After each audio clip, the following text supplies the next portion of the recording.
اگر آپ کو ہماری یہ ویڈیو پسند آئے تو پلیز اس کو سبسکرائب کریں۔ ویل یومئذ للمکذبین، ویل کہتے ہیں تباہی کو، خرابی کو، ہلاکت کو۔ فرمایا قیامت کا وہ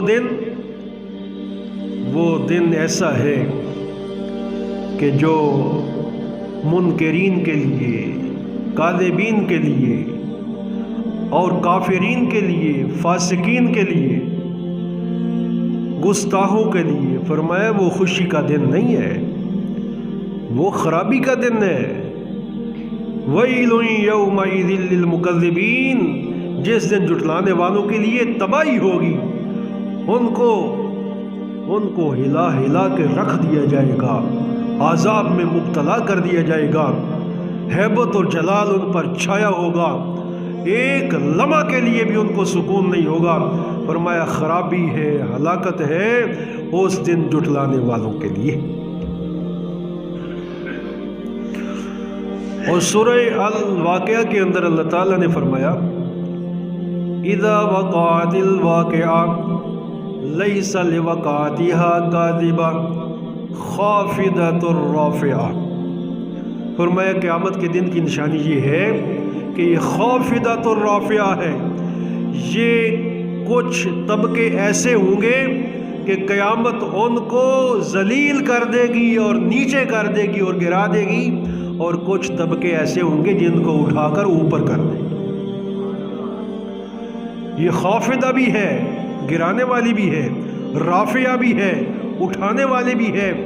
اور دنیا کے اندر بے شمار ایسے لوگ ہیں جو جھک کر نیچے سے چیز نہیں اٹھاتے، اپنے آپ کو اتنا اونچا سمجھتے ہیں، اور دنیا میں رہتے ہوئے اپنی نمود و نمائش اور تکبر اور غرور کی وجہ سے اپنے آپ کو بہت بلند سمجھتے ہیں اور اپنا بڑا مقام اونچا سمجھتے ہیں، لیکن زندگی ان کی اللہ تعالیٰ کی بارگاہ میں بغاوت اور سرکشی کی زندگی ہے۔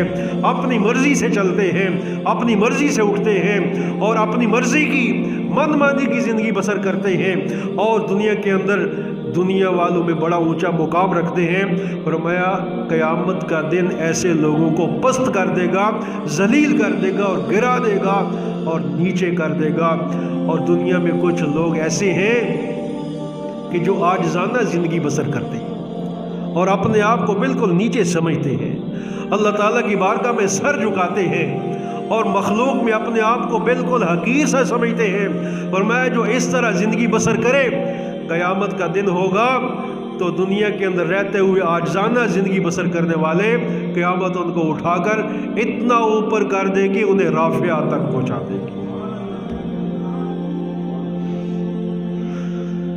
ان کا مقام رافع بن جائے گا، اوپر ہو جائے گا مقام۔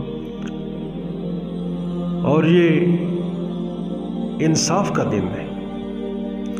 پھر ارشاد فرمایا یوم تبیض وجوہ وتسود وجوہ، وہ دن جس دن کچھ چہرے سیاہ ہوں گے اور کچھ چہرے سفید ہوں گے۔ یوم تبیض وجوہ وتسود وجوہ، کچھ چہرے سیاہ ہوں گے، کچھ چہرے سفید ہوں گے قیامت کا دن۔ اور پہلی نشانی کیا بیان فرمائی؟ قیامت کچھ لوگوں کو پست کر دے گی، کچھ کو اونچا کر دے گی۔ اور دوسرا فرمایا کچھ چہرے سیاہ ہوں گے، کچھ سفید ہوں گے۔ اب جو دنیا کے اندر سفید ہے وہ قیامت کے دن سفید ہو، یہ تصور ہو کہ دنیا کے اندر جو سفید ہے قیامت کے دن بھی وہی سفید ہوگا، دنیا کے اندر جو سیاہ ہے قیامت کے دن بھی وہ سیاہ ہوگا۔ نہیں، قیامت کا اپنا معیار ہے، قیامت کا ایک اپنا فیصلہ ہے، قیامت کے دن ایک اپنا نظام ہے، اور وہ یہ ہے کہ جو اللہ پاک اور رسول پاک کی محبت والے ہیں اور اطاعت و فرمانبرداری والے ہیں، نماز پڑھنے والے ہیں اور حج اور زکوٰۃ والے ہیں، اور اللہ تعالیٰ کے حلال کو حلال سمجھتے ہیں، حرام کو حرام سمجھتے ہیں، قیامت کے دن ان کے چہرے سورج کی طرح روشن ہوں گے اور سفید ہوں گے۔ اور جو دنیا کے اندر رہتے ہوئے اپنے آپ کو بڑا فیشن اور ظاہری ٹیپ ٹاپ کے ساتھ اور بالکل جناب